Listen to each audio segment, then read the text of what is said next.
Magandang umaga po sa ating lahat, mga kapatid. Magandang umaga din po, Father Vic. Unang araw ng buwan ng Pebrero, unang Sabado ng buwan. Salamat sa Diyos, nandyan ka. Amen. Palakpakan man ninyo ang bawat isa.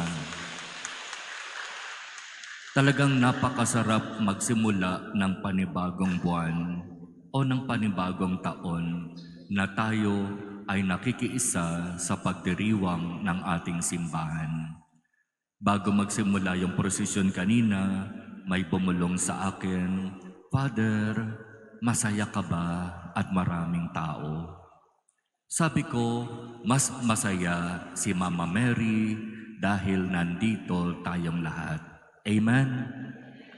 Pagkatapos ng misa, sabi ko dun sa isang kasama, ang dami natin ano? Oo nga, Father. Sana buwan-buwan mag-imbita tayo ng iba't ibang imahen ng mahal na Birhen. Salamat sa Diyos sa napakagandang pagsisimula ng panibagong buwan. Sana ganito tayo tuwing first Saturday. Naisip ko kanina habang nagpoprosesyon, habang marami sa inyo dala-dala yung imahe ng mahal na Birhen ng Fatima, alam ko sa inyong sarili, sa totoo lang, merong parabang pagtutol, merong pagtanggi. Dadali namin sa prosesyon, ang bigat. May dala pa kaming kandila, magro-rosary pa kami. Kaya siguro marami hindi sumasama. At siguro kaya iyon ang dahilan kung bakit ayaw dalhin ang imahen. Pero merong inspiration habang tayo ay nagpuprosesyon kanina.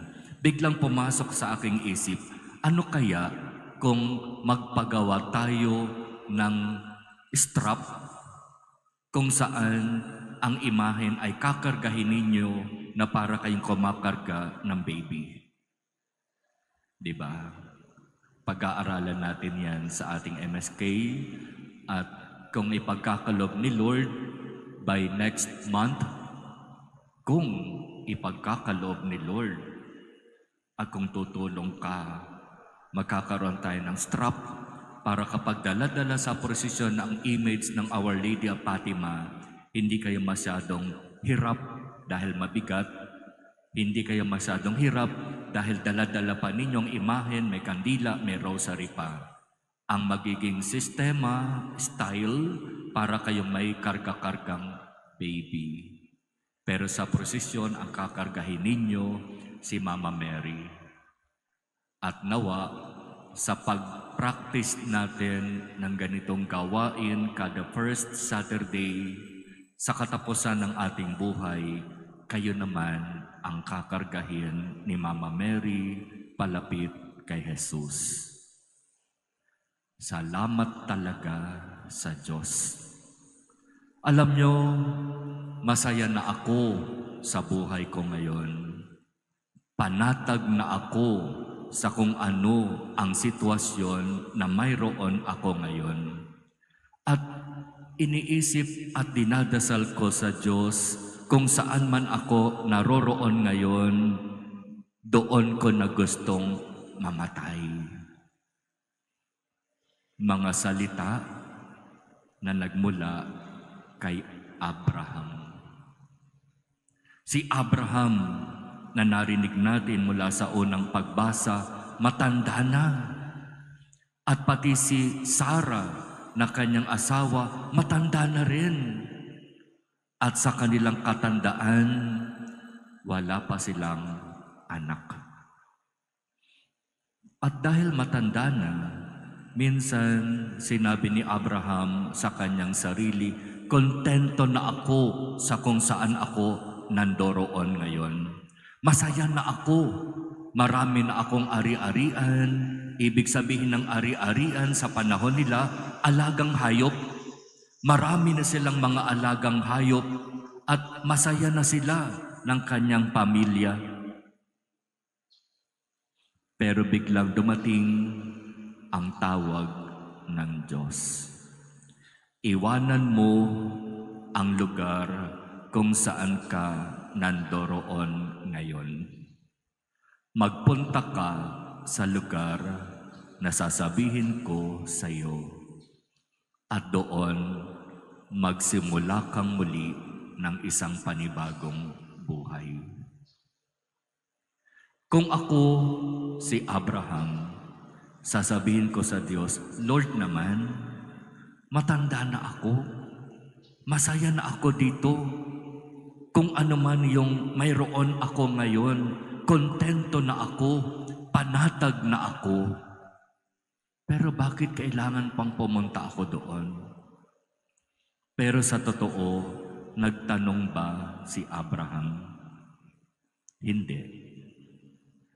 Para kay Abraham, dahil iniuutos ng Diyos na siya ay umalis sa kung saan siya masaya at kontento at panatag para magpunta sa isang lugar na hindi niya alam at hindi siya pamilyar at hindi niya alam kung anong buhay ang nag-iintay sa kanya doon. Sa lahat ng iyon, sumunod si Abraham sa Diyos.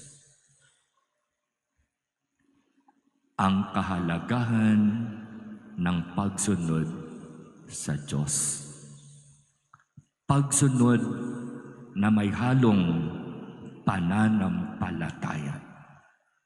At ito yung sinasabi sa unang pagbasa na ibig sabihin ng pananampalataya.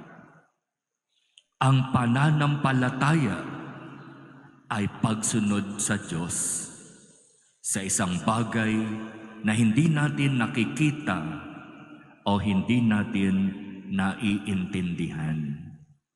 Kaya sa kwento ng buhay ni Abraham, pinatunayan niya na siya'y sumasampalataya at nananalig sa Diyos. Hindi man niya alam kung ano ang plano ng Diyos, kung ano ang nag-iintay sa kanya doon sa lugar na sinasabi ng Diyos sa kanya. Sumunod siya at nagtiwala sa Diyos. At sa maraming pagkakataon sa kanyang buhay, sinubukan ng Diyos ang kanyang pananampalataya, di ba? Nung siya'y magkaanak, ano ang sabi ng Diyos sa kanya? Ihandog mo sa akin ang iyong nag-iisa at pinakamamahal na anak. Pag sinabing ihandog mo sa akin sa panahon ni Abraham, anong ibig sabihin nun? Dadalhin mo siya sa altar na sunugan ng handog. Ilalagay mo siya sa ibabaw ng altar at siya ay susunugin bilang handog. At iyon ang sinabi ng Diyos kay Abraham. Ialay mo, ibigay mo sa akin ang iyong nag-iisa at pinakamamahal na anak upang sunugin bilang handog. Kung kayo si Abraham, susunod ba kayo? Lord naman, tumanda na ako sa kaaantay sa anak na ibibigay mo sa akin. At sobra-sobra akong nagpapasalamat dahil kahit matanda na kami ng aking asawa, ibinigay mo pa rin ang biyaya na kami ay magkaroon ng anak. At ngayon, hihingin mo, Lord naman, nag-iisa, sobrang minamahal ko itong anak ko na ito, iba na lang. Pero ganun ba ang sinabi ni Abraham? Hindi. Sinunod niya ang sinasabi ng Diyos. Alam niya yung kwento, di po ba? Dinala ni Abraham yung kanyang pinakamamahal at nag-iisang anak doon sa altar upang sunugin. At nung isasaksak na niya yung kanyang balaraw doon sa kanyang anak, biglang may sumigaw isang anghel mula sa Diyos. Abraham! Abraham, huwag mong patayin ang bata. Napatunayan mo na sa Diyos na tunay kang sumusunod at nananalig sa Kanya. Pananampalataya. Pagsunod sa Diyos sa mga bagay na hindi nakikita, sa mga sitwasyon at pangyayari na hindi lubos na nauunawaan. Pero dahil nananalig sa Diyos, susunod. Amen. Unang araw ng buwan, unang araw matapos tanggapin ng marami sa atin ang kanilang appointment letter. Bakit ako, Lord? Bakit siya, Lord? Ang daming tanong, di ba? Pero iba talaga kapag si Lord ang kumilos. Iba yung gusto ko, iba yung gusto niya. Ano yung kailangan? Sumunod. Katulad ni Abraham, hindi natin naiintindihan bakit. Pero ang paanyaya, sumunod. Magtiwala. May plano ang Diyos. Natatakot ako. Hindi ako magaling. Ano ang sabi ni Jesus sa mga alagad? Nung sila ay nandoon sa laot, sakay ng bangka, may malakas na hangin, napakalakas ng alon sa dagat.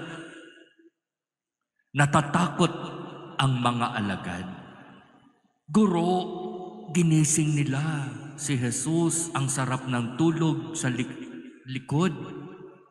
Guro, hindi ka ba man lang nag-aalinlangan o kinakabahan? Lulubog na tayo. At si Jesus na ang sarap-sarap ng tulog, gumising. Sinabi sa hangin, tigil! At sa malakas na alon, tumahimik ka. At ang malakas na hangin tumigil, ang malalaking alon tumahimik.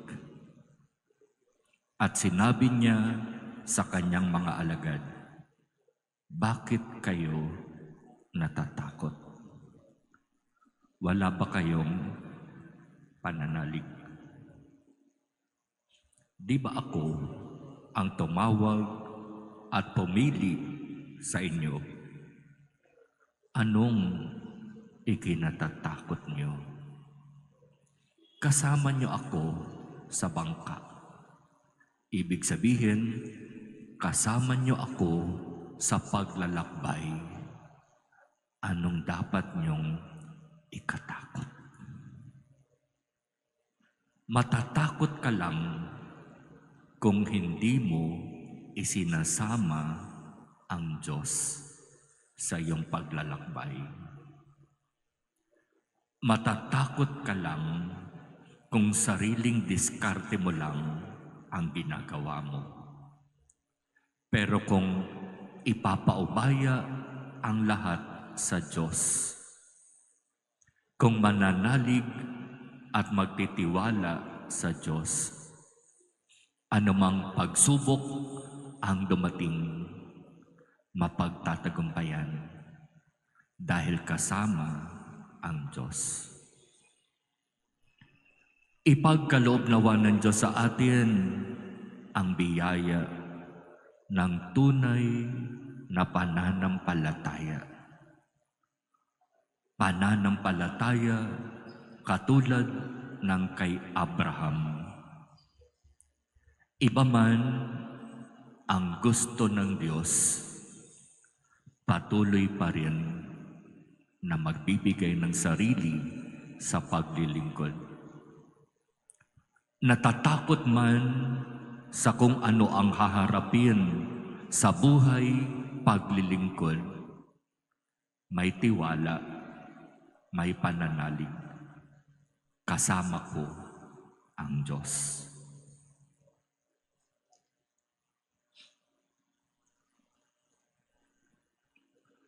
Amen.